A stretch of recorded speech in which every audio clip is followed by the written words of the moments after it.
SEO is both an art and a science. Well, maybe it's an art, a science, and math. And that's what we're going to talk about today. Okay, here's the show. Welcome to More Than a Few Words, a marketing conversation for business owners.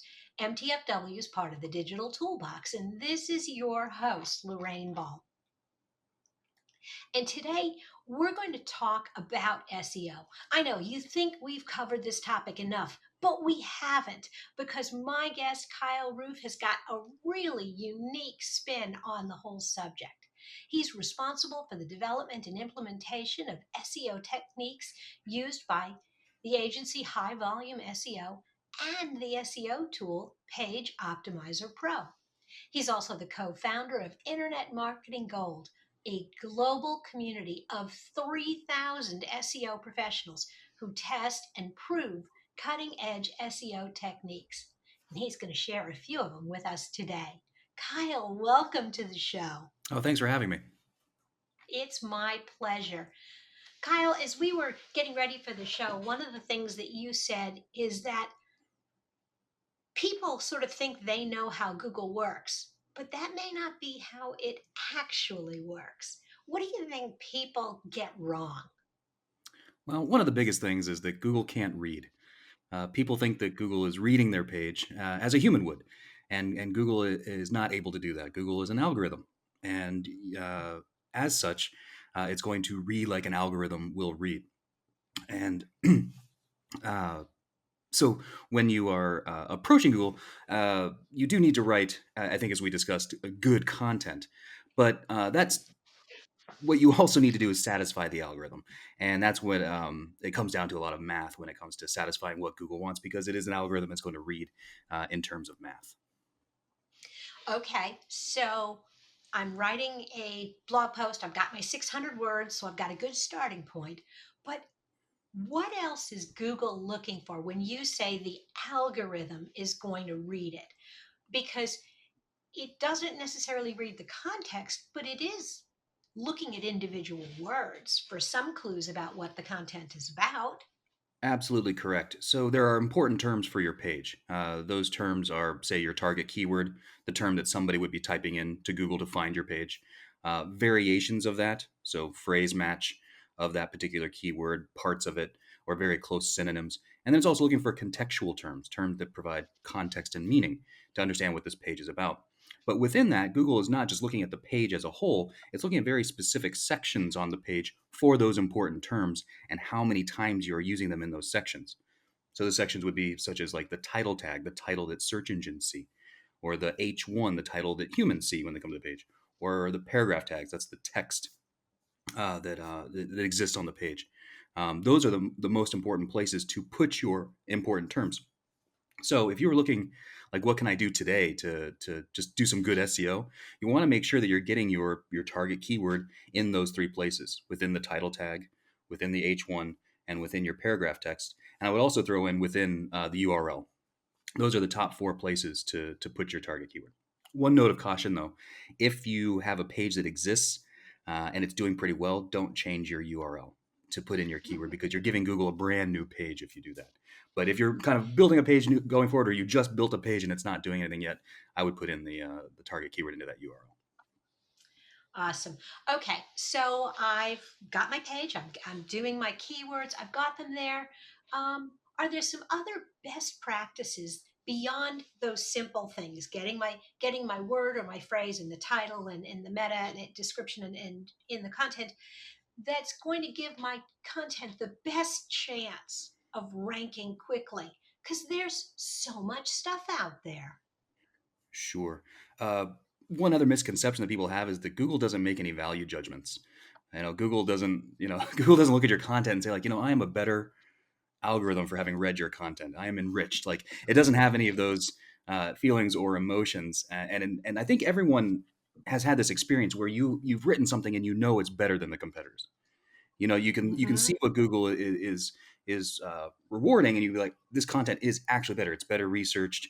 It has more authority behind it. People often say too, that person doesn't even do what we do. Like they're not even in the space, and somehow they're Hmm. Their Hmm. content is ranking.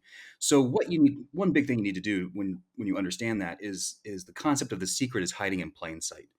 Google shows you the content that it likes. And as such, you need to give something similar to that. So, for example, if some people try to rank a product, and if Google is not ranking products on page one, you're wasting your time trying to optimize that particular page. If Google is rewarding long form content, that's the type of content you need to create. So, a real big concept is look at what Google is rewarding, and then that's what you need to provide that type of content, because that's what Google is expecting to see when it's looking what should I rank for this particular keyword. So uh, in addition to those four places you want to put your target keyword or your important terms, the other thing you want to do is make sure you're giving Google the page that it wants. And by doing that, look at the competition, look what they have done, and then that's something that you want to emulate. So, how do you find that balance between emulating what your competitors are doing and creating Me Too content that Google looks at and goes, well, that's, I mean, without it being a value judgment, but basically the algorithm looks at it and says, well, that's, we already have that. I think that's one of the things is that Google, their algorithm is built to provide new, fresh information, but it's also designed to provide information that really adds value to the conversation because otherwise people are going to go and use Dogpile or Yahoo or some other search engine. Is So Dogpile still how do you around? do that? So, somebody said something about using Dogpile the other day, and I thought, okay, I remember that, but yeah, I think it is very niche That's awesome. use. I bet It it's these days it's still Google, but all right. So let's go back to my question: how do you look at your competitors, copy what they do without copying what they do? Well, the best way to do that is to start with an outline. Most people uh, don't outline when they write. If you remember, sixth grade and Miss Carlisle, she told you that when you're writing your essays, you need to do an outline first, and you didn't, and you wrote a terrible essay. It's the same thing. What we're doing now, you really need to outline your pages, and you're going to write better copy. But the best way, in terms that I think, so that you have that intersection of good SEO and good copy, is to outline your subheadings. So if you think of a Roman numeral outline, your Roman numeral one is your title. That's your H1, Hmm. and then your A's, B's, and C's, those are your H2s. Those are the different sections that a page is broken up into. And to find what you should use for those sections, you can allow Google to show you that. There's the section that people also ask. That's a section within Google, and you can see that those are questions that people are asking about your topic. You can answer all of those questions, or the ones that are most relevant. If you scroll to the very bottom of the search results, you're going to see related searches. Those are terms or concepts that are related to your particular keyword. Those also make excellent sections. What I would do is I'd create 4 or 5 whatever sections out of those elements and then answer those questions or provide those details.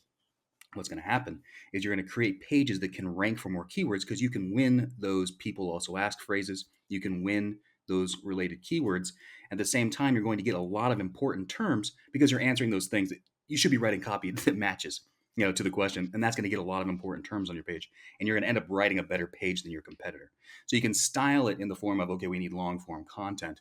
And then you can provide those sections and you're going to write a really good page that's going to rank for a lot of keywords.